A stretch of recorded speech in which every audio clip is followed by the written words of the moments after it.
जलियांवाले बाग के नवीनीकरण ਨੂੰ ਲੈ ਕੇ बहुत सारे सवाल खड़े हो रहे हैं कि आखिरकार ये सही है या गलत। सरकार जिथे ਨੂੰ सही मान रही है तो कुछ समाजिक जथेबंदियां तो कुछ ਜਿਹੜੀ धार्मिक और कुछ जनतक जथेबंदियां वालों इसनूं गलत करार दिता जा रहा है। तो अज एक बड़ा वड्डा इकट्ठ इत्थे होया है तो जिस तो बाद कुछ जनतक ਅਤੇ ਜਿਹੜੀਆਂ कुछ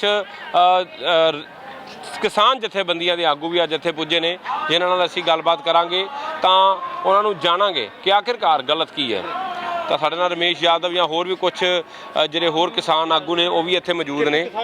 ਕਿਰਤੀ ਕਿਸਾਨ ਯੂਨੀਅਨ ਤਾਂ ਹੋਰ ਵੀ ਕਿਸਾਨ ਜਥੇਬੰਦੀਆਂ ਦੇ ਆਗੂ ਵੀ ਸਾਡੇ ਨਾਲ ਮੌਜੂਦ ਨੇ।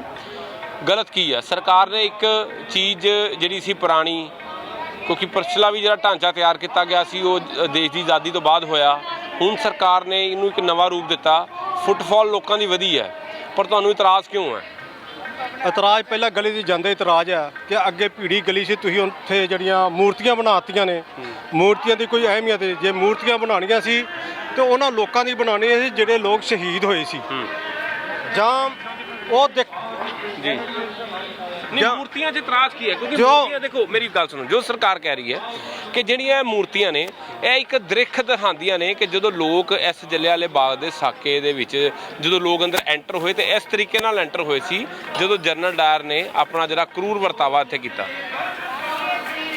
ਤੁਸੀਂ ਫੋਟੋਆਂ ਦੇਖ ਕੇ ਆਓ ਉਹ ਇਦਾਂ ਲੱਗਦਾ ਜਿੱਦਾਂ ਇੱਕ ਢੇਰੀ ਆ ਜਦੋਂ ਕਿ 10 ਅਪ੍ਰੈਲ ਨੂੰ ਸਮੁੱਚਾ ਅੰਮ੍ਰਿਤਸਰ ਬੰਦ ਕੀਤਾ ਗਿਆ ਸੀ ਜਿਹਦੀ ਅਗਵਾਈ ਮੁਹੰਮਦ ਬਸੀਰ ਨੇ ਕੀਤੀ ਸੀ ਘੋੜੇ ਦੇ ਚੜ੍ਹ ਕੇ ਉਹਦੀ ਅਗਵਾਈ ਕੀਤੀ ਸੀ ਤੇ ਸ਼ਬੀਲ ਜਿਹੜੀ ਲੱਗੀ ਸੀ ਉਹਦੇ 'ਚ ਹਿੰਦੂ ਸਿੱਖ ਤੇ ਸਾਰੇ ਇੱਕੋ ਟੱਪ 'ਚ ਪਾਣੀ ਪੀਣ ਡਏ ਸੀ ਤੇ ਜਿਹੜੇ ਫੋਟੋਆਂ 'ਚ ਐਂ ਲੱਗਣ ਰਿਹਾ ਜਦੋਂ ਇੱਕੋ ਹੀ ਧਿਰ ਬਣਾਉਣ ਡਈ ਆ। ਨਹੀਂ ਫੋਟੋਆਂ 'ਚ ਕੀ ਗਲਤ ਹੈ ਤੁਸੀਂ ਐਸੀ ਫੋਟੋ ਦੇ ਦੋ ਸਿੱਖ ਥੋੜੋ ਸੀ ਦੋ ਸਿੱਖਾਂ ਦੇ ਬਣਾ ਕੇ ਤੁਸੀਂ ਕਹਿੰਦੇ ਦੋ ਸਿੱਖ ਤੇ ਦੋ ਮੁਸਲਮਾਨ ਸੀ ਇੱਥੇ ਸਮੁੱਚੇ ਹਿੰਦੂ ਸੀ ਸਮੁੱਚੇ ਹੀ।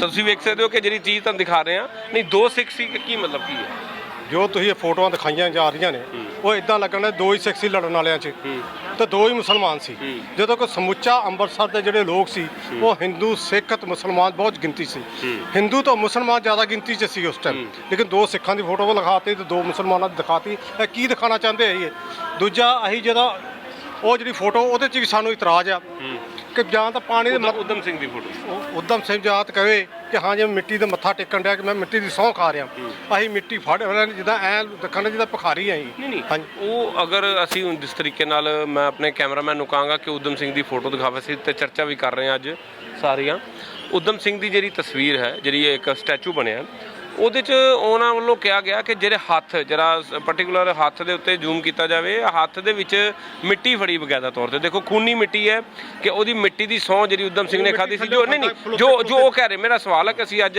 ਤਰਕ ਦੇ ਨਾਲ ਗੱਲ ਕਰ ਜੋ ਉਹਨਾਂ ਦਾ ਰਿਜਕ ਹੈ ਕਿਉਂਕਿ ਦੱਸਣਾ ਸਾਨੂੰ ਫਰਜ਼ ਹੈ ਤਦ ਤੁਸੀਂ ਜਵਾਬ ਸਹੀ ਤਰੀਕੇ ਨਾਲ ਦੇ ਸਕੋਗੇ ਕਿਉਂ ਕਹਿੰਦੇ ਜਿਹੜੇ ਹੱਥ ਤੇ ਦੇਖੋ ਲਾਲ ਰੰਗ ਦੀ ਮਿੱਟੀ ਅਸੀਂ ਦਰਸਾਈ ਹੈ ਕਿ ਉਹ ਉਦਮ ਸਿੰਘ ਹੋਣਾ ਨੇ ਉਸ ਵੇਲੇ ਇਸ ਮਿੱਟੀ ਦੀ ਸਹੁੰ ਖਾਧੀ ਸੀ ਕਿ ਮੈਂ ਇੰਤਕਾਮ ਨਾ ਅਸੀਂ ਜੇ ਸਮਝਾਈਏ ਨਾ ਤੇ ਲੋਕ ਸਮਝਾਂਗੇ ਹਾਂ ਸਹੁੰ ਖਾ ਰਿਹਾ ਉਦਾਂ ਇਹ ਲੱਗਣ ਨਹੀਂ ਡਿਆ ਕਿ ਅਸੀਂ ਇਹ ਸਹੁੰ ਖਾ ਰਹੇ ਹਾਂ।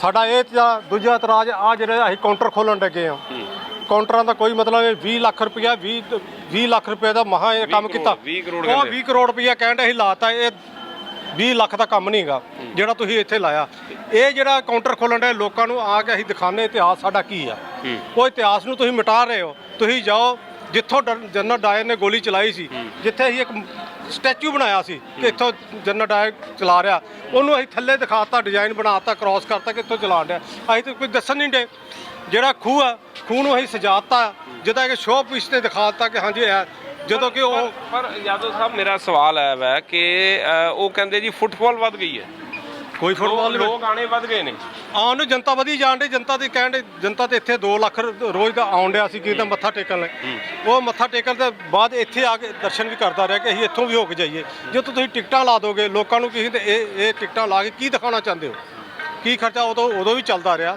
ਅੱਜ ਤੋਂ 2 ਸਾਲ ਪਹਿਲਾਂ ਵੀ ਬਿਨਾਂ ਟਿਕਟ ਤੋਂ ਚੱਲਦਾ ਰਿਹਾ ਆਪਾਂ ਕਿਉਂ ਇਤਿਹਾਸ ਵਧਾ ਫਿਰ ਗੋਲੀਆਂ ਉਹ ਕਹਿੰਦੇ ਜੀ ਕਿ ਏਸੀ ਗੈਲਰੀ ਅੰਦਰ ਬਣੀ ਹੈ ਮੇਰਾ ਸਵਾਲ ਪੂਰਾ ਹੋਣਾ ਉਹ ਕਹਿੰਦੇ ਜਿਹੜੀ ਇਹਦੀ ਮੇਨਟੇਨੈਂਸ ਵਾਸਤੇ ਅਸੀਂ ਟਿਕਟ ਲਾਈ ਸੀ ਪਰ ਫਿਲਹਾਲ ਉਹਨਾਂ ਪ੍ਰੋਜੈਕਟ ਰੱਦ ਕਰਤਾ ਜਦੋਂ 2 ਏਸੀਆਂ ਲਾ ਕੇ 20 ਕਰੋੜ ਰੁਪਈਆ ਨਹੀਂ ਹੁੰਦਾ। ਤੁਹਾਨੂੰ ਵੀ ਪਤਾ 20 ਕਰੋੜ ਨਾਲ ਕੀ ਕੁਝ ਬਣ ਜਾਂਦਾ। ਸਰਕਾਰ ਕਹਿ ਰਹੀ ਹੈ ਜੀ, ਸਰਕਾਰ ਕਹਿ ਰਹੀ ਹੈ, ਤੁਸੀਂ ਵੀ ਉਹਦਾ ਨੁਮਾਇੰਦਗੀ ਕਰਨ ਲੱਗੇ ਮੈਨੂੰ ਲੱਗਦਾ। ਨੁਮਾਇੰਦੇ ਅਸੀਂ ਸਵਾਲ ਸਰਕਾਰ ਦੇ ਕਰ ਰਹੇ ਹਾਂ ਤਾਂ ਕਿ ਅਸੀਂ ਤਰਕ ਨਾਲ ਲੋਕਾਂ ਦੇ ਵਿੱਚ ਜਾ ਸਕੀਏ, ਕਿਉਂਕਿ ਅਸੀਂ ਤੁਹਾਡੇ ਤੁਸੀਂ ਸੂਝਵਾਨ ਬੰਦੇ ਹੋ ਤੇ ਸੂਝਵਾਨ ਬੰਦੇ ਦੇ ਵਿਚਾਰ ਜਿਹੜੇ ਜਨਤਾ 'ਚ ਜਾਣੇ ਚਾਹੀਦੇ। ਅਸੀਂ ਤਾਂ ਕਹਿੰਦੇ 20 ਲੱਖ ਤੋਂ ਵੱਧ ਨਹੀਂ ਇੱਥੇ ਲਾਇਆ। ਜੇ ਦੇਖਿਆ ਜਾਵੇ 20 ਲੱਖ ਤੋਂ ਲੈ, ਫਿਰ ਗੋਲੀਆਂ ਦੇ ਨਿਸ਼ਾਨ ਤੁਸੀਂ ਜਾ ਕੇ ਉਹ ਵੀ ਦਿਖਾਓ ਨਾ। ਗੋਲੀਆਂ ਦੇ ਨਿਸ਼ਾਨ ਥੱਲੇ ਨਹੀਂ ਹੁੰਦੇ, ਜਦੋਂ ਗੋਲੀ ਮਾਰੀ ਜਾਂਦੀ ਸਿੱਧੀ ਜਾਂਦੀ ਗੋਲੀ।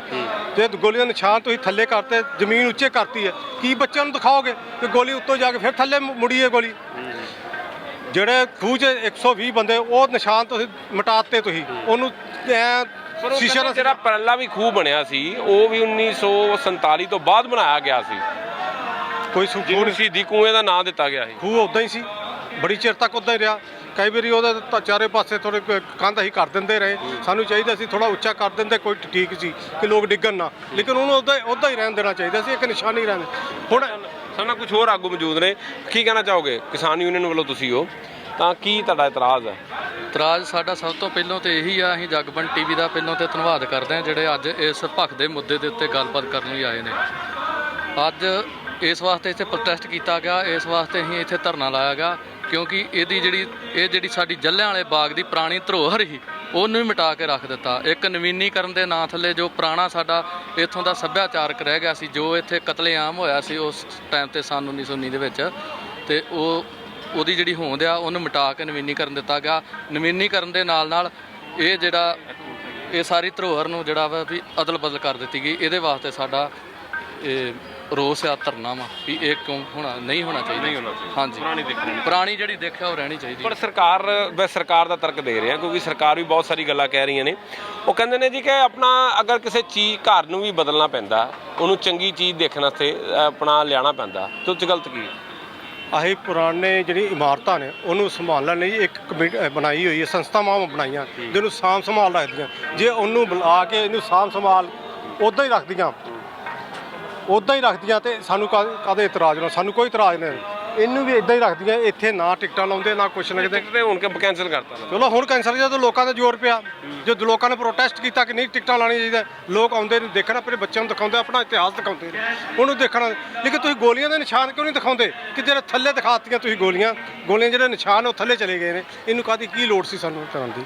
ਜਿਹੜੇ ਗੋਲੀਆਂ ਦੇ ਨਿਸ਼ਾਨ ਕੁਝ ਮਿਟਾ। ਡਿਮਾਂਡ ਕੀ ਹੈ? ਸਰਕਾਰ ਤੇ ਮੰਨਣ ਨੂੰ ਤਿਆਰ ਨਹੀਂ ਹੈ। ਸਾਡੀ ਇਹੋ ਕਿ ਜਿਹੜੀ ਜਿਸ ਤਰ੍ਹਾਂ ਥਾਂ ਸੀ ਉਹਨੂੰ ਉਦਾਂ ਹੀ ਰੱਖਣ, ਫਿਰ ਢਾਈ ਕੀਤੀ ਜਾਵੇ। ਬਿਲਕੁਲ ਢਾਈ ਕਰਨੀ ਚਾਹੀਦੀ, ਉਦਾਂ ਹੀ ਨਾ ਕੀਤੀ ਨਾ ਕਿ ਇਹ ਪ੍ਰੋਟੈਸਟ ਕਰਾਂਗੇ। ਸਰਕਾਰ ਨੇ ਕਿਹਾ 144 ਵੀ ਲਾਈ ਹੈ, 144 ਲਾਈ, ਅਸੀਂ 44 ਤੋੜਨ ਆਏ ਸਾਂ। ਅਸੀਂ ਅੱਜ 144 ਤੋੜਨ ਆਏ ਸਾਂ, ਸਾਰੇ ਕਿਸਾਨ ਜਥੇਬੰਦੀਆਂ ਆਈਆਂ ਸੀ, ਸਾਰੇ ਲੋਕ ਆਏ। ਗ੍ਰਿਫਤਾਰ ਕਰਦੇ ਚੱਲਦਾ ਹੀ ਰਹਿਣਾ, ਕੌਣ ਬੋਲੂਗਾ? ਜੇ ਗ੍ਰਿਫਤਾਰੀ ਦੇ ਡਰ ਕੇ ਤਾਂ ਤੁਸੀਂ ਇੱਥੇ ਜੋ ਮਰਜ਼ੀ ਕਰਨ ਦਿਓਗੇ, ਕੀ ਫਾਇਦਾ ਹੋਣਾ? ਇਹ ਜਿਹੜੀ ਗੱਲ ਆ, ਇਹ ਸਭ ਤੋਂ ਪਹਿਲਾਂ ਜਦੋਂ 1919 ਦੇ ਵਿੱਚ ਉਦੋਂ ਵੀ ਅੰਗਰੇਜ਼ਾਂ ਦੇ ਵਿਰੁੱਧ ਇੱਥੇ ਮੋਰਚਾ ਲੱਗਾ ਸੀ ਤੇ ਉਹਦੇ ਵਾਸਤੇ ਮੀਟਿੰਗ ਇਕੱਠੀ ਹੋਈ ਸੀ। ਅੱਜ ਵੀ ਜੇ ਇਹ ਧਰੋਹਰ ਪਹਿਲਾਂ ਦੀ ਤਰ੍ਹਾਂ ਬਰਕਰਾਰ ਨਹੀਂ ਰੱਖਦੇ ਤੇ ਅਸੀਂ ਇਹਦਾ ਜੰਮ ਕੇ ਵਿਰੋਧ ਕਰਾਂਗੇ, ਚਾਹੇ ਸਾਨੂੰ ਗ੍ਰਿਫਤਾਰ ਕਰਨ, ਚਾਹੇ ਲਾਠੀਆਂ ਮਾਰਨ, ਚਾਹੇ ਗੋਲੀਆਂ ਵਰਸਾਉਣ। ਅਸੀਂ ਇਹਦਾ ਹੱਸ ਕੇ ਇਹਦਾ ਮੁਕਾਬਲਾ ਕਰਾਂਗੇ, ਪਰ ਇਹਦਾ ਵਿਰੋਧ ਕਰਦੇ ਹਾਂ ਕਿਉਂਕਿ ਇਹ ਜੋ ਪੁਰਾਣੀ ਦੇਖਿਆ ਉਹ ਰਹਿ ਜੇ। ਸਾਰੀਆਂ ਨਵੀਆਂ ਇਮਾਰਤਾਂ ਬਣਦੀਆਂ ਆਈਆਂ, ਟੁੱਟਦੀਆਂ ਆਈਆਂ, ਪਰ ਕੁਝ ਵਿਰਾਸਤਾਂ ਇਹੋ ਜਿਹੀਆਂ ਹੁੰਦੀਆਂ ਜਿਹੜੀਆਂ ਅਸੀਂ ਆਪਣੀਆਂ ਪੀੜ੍ਹੀਆਂ ਤੱਕ ਵਿਖਾਉਣਾ ਚਾਹੁੰਦੇ ਹਾਂ ਕਿ ਅੰਗਰੇਜ਼ੀ ਸਾਮਰਾਜ ਨੇ ਉਹਦੇ ਨਿਹੱਥੇ ਲੋਕਾਂ ਦੇ ਉੱਤੇ ਕਿਸ ਤਰ੍ਹਾਂ ਗੋਲੀਆਂ ਮਾਰ ਕੇ ਇਹ ਸਾਰਾ ਮੰਜ਼ਰ ਤਿਆਰ ਕੀਤਾ ਗਿਆ। ਹਾਂਜੀ, ਅਸੀਂ ਆਜ਼ਾਦੀ ਸੰਗਰਾਮ ਦੇ ਮਹਾਨ ਸ਼ਹੀਦਾਂ ਦੇ ਮਹਾਨ ਤੀਰਥ ਸਥਾਨ ਜਲ੍ਹਿਆਂਵਾਲਾ ਬਾਗ ਦਾ ਮੋਦੀ ਸਰਕਾਰ ਵੱਲੋਂ ਜੋ ਨਿੱਜੀਕਰਨ ਕੀਤਾ ਜਾ ਰਿਹਾ ਹੈ, ਜੋ ਉਹਦੀ ਦਿੱਖ ਵਿਗਾੜੀ ਗਈ ਹੈ, ਉਹਦਾ ਅਸੀਂ ਡਟ ਕੇ ਵਿਰੋਧ ਕਰਾਂਗੇ, ਕਰਦੇ ਰਹਾਂਗੇ। ਤਾਂ ਅੱਜ ਕੁਝ ਆਇਆ ਸਰਕਾਰ ਵੱਲੋਂ ਫਰਮਾਨ ਕੇ ਕੁਝ ਅਸੀਂ ਬਦਲਾਂਗੇ ਕੁਝ? ਅਸੀਂ ਤੇ ਅਜੇ 20 ਕਰੋੜ ਦਾ ਹਿਸਾਬ ਲੈਣਾ ਇਹਨਾਂ ਕੋਲ ਕਿ 20 ਕਰੋੜ ਰੁਪਏ ਲਾਇਆ ਕਿੱਥੇ? ਤੁਸੀਂ ਸਿਰਫ ਇਹੋ ਹੀ ਨਹੀਂ ਢਾਣ ਰਹੇ, ਸਾਰੇ ਹਿੰਦੁਸਤਾਨ 'ਚ ਜਿਹੜਾ ਇਹ ਭਗਵਾਕਰਨ ਦਿਖਾ ਰਹੇ ਨੇ ਸਰਕਾਰ। ਇਸ ਤੋਂ ਇਲਾਵਾ ਬਾਘੇ ਬਾਰਡਰ 'ਚ ਜਿਹੜੀ ਸਮਾਰਕ ਬਣੀ ਸੀ, 10 ਲੱਖ ਲੋਕਾਂ ਦੀ ਯਾਦਗਾਰ ਬਣੀ ਸੀ, ਉਹਦਾ ਵੀ ਇਹਨਾਂ ਨੇ ਜਿਹੜਾ ਉੱਥੇ ਸਮਾਰਕ ਦੇ ਵਿੱਚ ਜਿਹੜੇ ਸਟੈਚੂ ਬਣੇ ਸੀ, ਉਹਨਾਂ ਦੇ ਜਿਹੜੇ ਸਿੱਲਾਂ ਲਾਈਆਂ ਸੀ, ਇਹਨਾਂ ਸਿੱਲਾਂ ਉਡਾਤੀਆਂ। ਉੱਥੋਂ ਦੇ ਹਾਈਵੇ, ਇਹ ਸਰਕਾਰ ਕਹਿੰਦੀ ਇਹੀ ਨਹੀਂ ਹੈ, ਹਾਈਵੇ ਵਾਲੇ ਕਹਿੰਦੇ ਇਹੀ ਨਹੀਂ, ਇਹ ਸਾਰੇ ਦੇਸ਼ 'ਚ ਹੀ ਕਰਨ ਰਹੇ ਨੇ। ਇਸ ਲਈ ਸਾਰੇ ਦੇਸ਼ 'ਚ ਇਹਨਾਂ ਦੇ ਖਿਲਾਫ ਇਹ ਕਰਾਂਗੇ ਕਿ ਜਿਸ ਤਰ੍ਹਾਂ ਥਾਵਾਂ ਸੀ ਸ਼ਹੀਦਾਂ ਦੀ, ਉੱਥੇ ਉਸ ਤਰ੍ਹਾਂ ਰਹਿਣ ਦੇਣੀ ਚਾਹੀਦੀ। ਤਾਂ ਵੱਖ-ਵੱਖ ਜਨਤਕ ਆਗੂ ਅਤੇ ਕਿਸਾਨ ਜਥੇਬੰਦੀਆਂ ਦੇ ਆਗੂ ਅੱਜ ਪੁੱਜੇ ਨੇ ਤੇ ਉਹਨਾਂ ਨੇ ਆਖਿਆ ਹੈ ਕਿ ਜਿਹੜੀ ਪੁਰਾਣੀ ਜਿਹੜੀ ਜਲਿਆਂਵਾਲਾ ਬਾਗ ਦੀ ਦਿੱਖ ਸੀ ਉਹਨੂੰ ਉਸ ਤਰ੍ਹਾਂ ਹੀ ਰੱਖਿਆ ਜਾਵੇ, ਨਵੀਂ ਦਿੱਖ ਰੱਖਣ ਦਾ ਕੋਈ ਫਾਇਦਾ ਨਹੀਂ, ਕਿਉਂਕਿ ਸ਼ਹੀਦਾਂ ਦੇ ਸਮਾਰਕ ਨੇ। ਇਹ ਕੋਈ ਇੱਕ ਸਪੈਸੀਫਿਕ ਇਮਾਰਤ ਨਹੀਂ ਹੈ ਜਿਸ ਨੂੰ ਕਿ ਬਦਲ ਕੇ ਤੁਸੀਂ ਨਵੀਂ ਦਿੱਖ ਦੇ ਦਿਓ। ਇਹ ਕੋਈ ਘਰ ਨਹੀਂ ਹੈ, ਇਹ ਸਾਡੀ ਵਿਰਾਸਤ ਹੈ ਜਿਸ 'ਚ ਕਿ ਅਸੀਂ ਲੋਕਾਂ ਨੂੰ, ਆਉਣ ਵਾਲੀ ਪੀੜ੍ਹੀ ਨੂੰ ਸੰਦੇਸ਼ ਦੇਣਾ ਚਾਹੁੰਦੇ ਹਾਂ ਕਿ ਸਾਡੇ ਮੁਲਕ 'ਤੇ ਕਿਸ ਤਰ੍ਹਾਂ ਦਾ ਕਹਿਰ ਜਿਹੜਾ ਢਾਇਆ ਗਿਆ ਸੀ, ਤਾਂ ਉਸ ਕਹਿਰ ਨੂੰ ਜਿਹੜਾ ਢਾਇਆ ਗਿਆ ਸੀ ਉਸ ਨੂੰ ਦਰਸਾਉਣਾ ਅੱਜ ਸਾਡੇ ਲੋਕਾਂ ਦਾ ਫਰਜ਼ ਹੈ। ਲੇਕਿਨ ਸਰਕਾਰ ਨੇ ਨਵੀਨੀਕਰਨ ਦੇ ਨਾਮ ਦੇ ਉੱਤੇ ਜਿਸ ਤਰੀਕੇ ਨਾਲ ਦੀ ਦਿੱਖ ਬਦਲੀ ਹੈ ਉਹ ਸਵਾਲਾਂ ਦੇ ਘੇਰੇ 'ਚ ਹੈ। ਲੇਕਿਨ ਫਿਲਹਾਲ ਅੱਜ ਇੱਕ ਨਵਾਂ ਸਵਾਲ ਇੱਕ ਹੋਰ ਪੈਦਾ ਹੁੰਦਾ ਕਿ ਆਖਿਰਕਾਰ 20 ਕਰੋੜ ਰੁਪਏ ਜਿਹੜੇ ਲੱਗੇ ਨੇ ਉਹਦਾ ਹਿਸਾਬ ਦਿੱਤਾ ਜਾਵੇ। ਤਾਂ ਦਿਨੋਂ ਦਿਨ ਕਈ ਸਿਆਸੀ ਪਾਰਟੀਆਂ, ਕਈ ਜਨਤਕ ਆਗੂ, ਕਈ ਜਿਹੜੇ ਕਿਸਾਨ ਆਗੂ ਨੇ ਜਾਂ ਹੋਰ ਜਥੇਬੰਦੀਆਂ ਨੇ ਇਸ ਨੂੰ ਗਲਤ ਕਰਾਰ ਦੇ ਰਹੀਆਂ ਨੇ। ਸਰਕਾਰ ਦਾ ਇੱਕੋ ਕਹਿਣਾ ਕਿ ਠੀਕ ਹੈ, ਲੇਕਿਨ ਆਉਣ ਵਾਲੇ ਸਮੇਂ 'ਚ ਇਹ ਮੁੱਦਾ ਹੋਰ ਗਰਮਾਉਂਦਾ ਹੋਇਆ ਨਜ਼ਰ ਆ ਸਕਦਾ ਹੈ। ਕੈਮਰਾਮੈਨ ਅਕਸ਼ੇ ਦੇ ਨਾਲ ਸੁਮਿਤ ਖੰਨਾ, ਜਗਬਾਣੀ TV, ਅੰਮ੍ਰਿਤਸਰ।